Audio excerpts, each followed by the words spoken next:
Right, next question by Hornby BF Free Fan, also conjoined with GWR941. What new built locomotive would you like to see? That's as in like Tornado.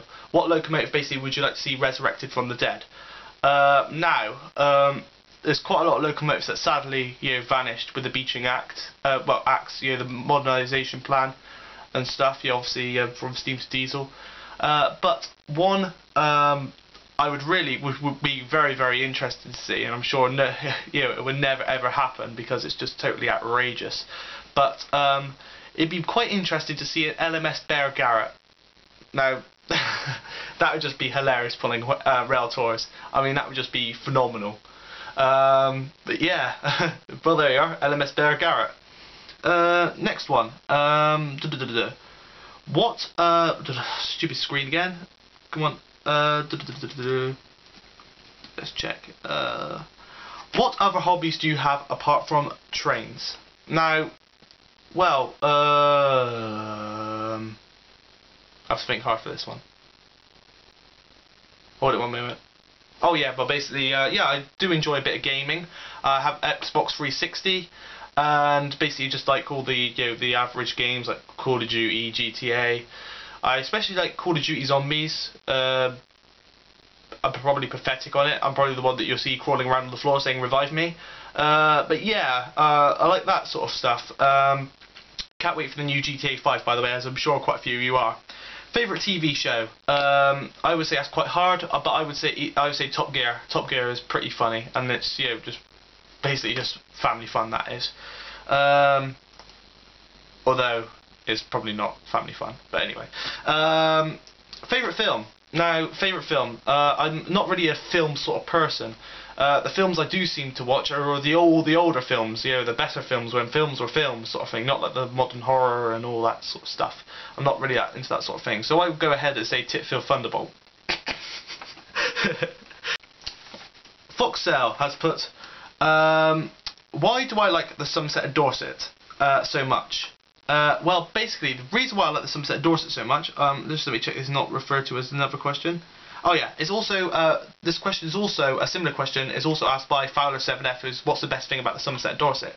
Well, now personally, the best thing I find about the Somerset Dorset is, one, it's quite a local railway, and two, it's been remembered, you say to anybody the Somerset Dorset up in Scotland, they probably would have heard of it. It's just such a famous line throughout the country, even though it was just through, it was just a little 30-mile line, main line from Bath to Temple Combe sort of thing, but it was so famous because it was steam to the end sort of thing. There were the occasional diesel on it, but it was mostly steam.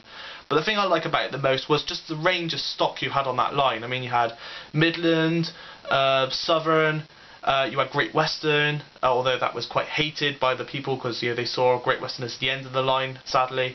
And even during the war they had LNER engines on there. I mean, they saw V2s on there for war traffic. I mean, it's just such a, well, that's what apparently I read up, but yeah, it's such a wide collection of stuff, and they even were going to have an LMS Bear Garrett, like I mentioned earlier, on there, but they realised that some of the platforms it would have swung out and hit because it was a large engine. But that's why one of the reasons why I like the Somerset Dorset. Harry McConnell,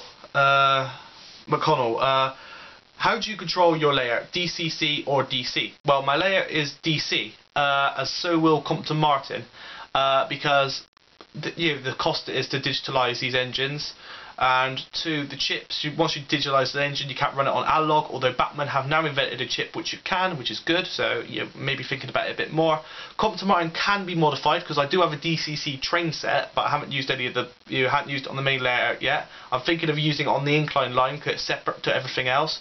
But I could easily swap over Compton Martin just by putting the little clips in occasionally and running it on DCC and then running it on analog. It's because Compton Martin's only a small layout sort of thing. So yeah, but it's primarily DC because I'm an old person and like DC. Okay, it's simple. That's it. End of. Right,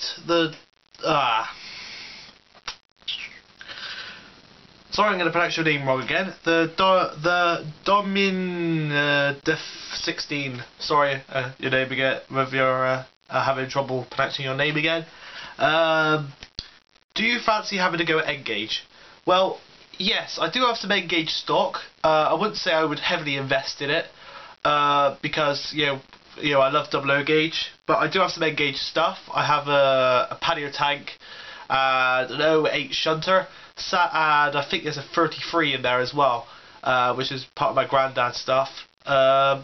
Sadly, none of them work because the pannier and the 08 have the plastic gears. The motors work. You pump on the track, you hear the motors going, but the gears have worn out, so they basically just spin, but they don't go anywhere. But I could fix them, and I have like maybe another little exhibition layout, or like micro exhibition layout or something with those. So yeah, I might give it a go in the future. Then what else we got here? Who got you in? Let me check out. This is repeated by someone else. Oh no, this question is also asked by Terrier 55 Stepney. Who got you into railways / model railways? Well, I would have to say, how? Well, I would have to say my granddad. The first thing, he showed me his layout, which is in the loft, what's above my head now. Massive loft. The first time I've ever seen it, I was about 3 years old. I just finished watching Thompson Tank Engine, ironically. And basically, he showed me this massive layout. And I was just totally blown away. There was bridges and just trains just thundering around all around my head. You can just imagine how that was to a little kid. And obviously that I got bit by the bug there. And obviously Thompson Tank Engine was a big influence. And again, my granddad took me to the West Somerset Railway for the first time. And when I was about 3 or so. And I'm not sure if I've still got. Hopefully I've still got a photo. But I've got a photo of me and him standing in front of well, not standing in front of standing in front of a large prairie tank that was there. Which is one of the engines, which is one of the home fleet, and that always brings back good memories. So yeah, obviously my granddad got me bitten by the bug. So yes, what's the next question? Andy Brian 50. Sorry, I'm atrocious with my pronunciation, so sorry if I get your name wrong. Not very good, like I said, pronunciation wise. Now, silly question. Which do you prefer, steam or diesel? Have a guess. No, well, if you haven't guessed, it's steam. But I do like diesels. Classic diesels, yeah. And I don't mind some of the modern freight stuff. But, steam all the way, basically. British Railways Emily. Easy pronouncing name. What is your favourite station on out of the Somerset and Dorset? It has to be Midsummer Norton. Not only because it's the preserved station, but it's also, one of the most visited areas I go to because my local model shop's there. It was just an interesting station to start off with. There was quite a bit of history about it. It's halfway up this made the climb from Radstock to Chilcompton sort of thing. So the engine's always working hard climbing up there. It was just as famous shots of the Pines Express, the last Pines Express pulled by the Star thundering through there, and also it's just being preserved. I've been around there and got to know all the volunteers there, or some of the volunteers there. So yeah, it's just overall interesting place to visit. So I would say that's my favourite station on the Somerset and Dorset. Then we got Fowler 7F, another easy pronouncing name. Sorry, go ahead and make your names as hard as possible. It's just that don't expect me to pronounce them properly, and I do apologise for pronouncing them wrong again. Best thing about Somerset Dorset, already done that one. Best heritage railway, I would have to say, just check that, I didn't ask about anybody else. Funnily enough, no it isn't. So yeah, favourite heritage railway has to be the West Somerset Railway, just because it's, the longest line in the country. They've always put on brilliant galas, even though it's single track most of the way. It's just just a great line. You see everything, countryside, the sea. There's always great fish and chips at the end. Win-win. And also the Somerset and Dorset 7F is number 88, as you know my channel, is preserved there. Part of the Somerset and Dorset Trust, I think. But yeah, that's there for the time being. Not sure how long though, because they might have to move in the near future. I think it's 2020. The trust might have to move from their site at one of the stations. I forgot the name. I think it's Watch It. I don't know. Probably got that wrong. There's quite a lot of them begin with, or is it Washford? I don't know. There's one of them. Anyway, but yeah, it has to move. It has to move, sadly. But yeah, it still is my favourite preserved line because you know, what memories I had with it being like, you know, first visit there, and the length of the line, and just the amount of rolling stock they have there. Anyway, and the galas, obviously.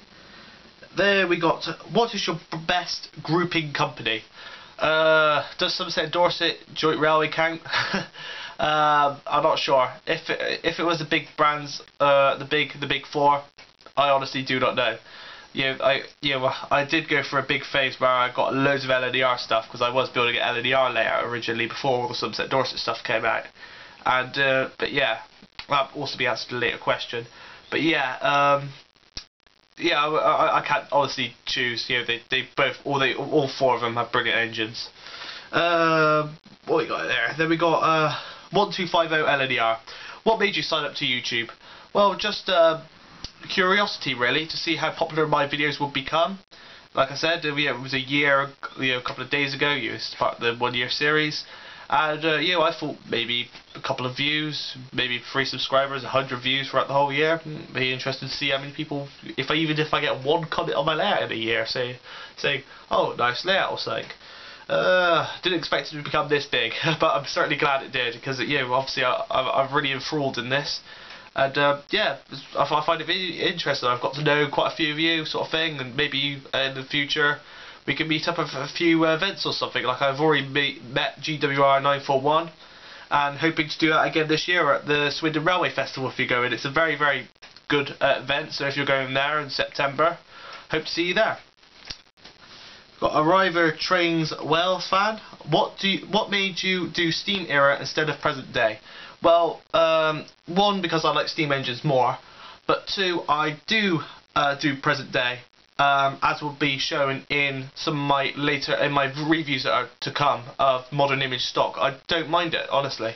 I'm one of those people that can sort of who like diesels as well, but as you probably guess, my steam fleet way outnumber my diesel fleet, but it's just interesting to get maybe a bit different to have a few diesels on there occasionally. But yeah, there will be some modern image videos to come. Favourite locos, we want done that one. I knew I missed out. But Arriver Trains Wales also said, what is your favourite heritage railway? So sorry, Arriver Trains Wales fan. Yes, you know what it is. It's West Somerset Railway. Right. Crazy Racer 12. What was the first LNER engine you owned? Now, that one, what one that I owned, I honestly, I would think it would be Mallard, the Hornby Super Detailed Mallard, because my Gramp owns his Hornby Trying Flying Scotsman, so I wouldn't guess that counts.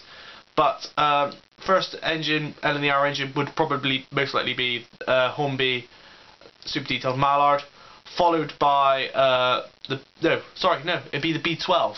Sorry, yeah, it'd be Hornby B12, sorry, because I've got the B12 train set, and then I got Mallard to go on that train set. So yeah, it would be my Hornby B12, which I'm hoping to get going. The wheels are a bit gunked up at the moment, but I've got a new track cleaner and wheel cleaner, so I hope to clean it up, and it'll be appearing in some of my videos. It was going to run in my war videos, but sadly I couldn't clean it in time because I didn't have the track cleaner. But yeah, that's the answer. It is the B12, I think.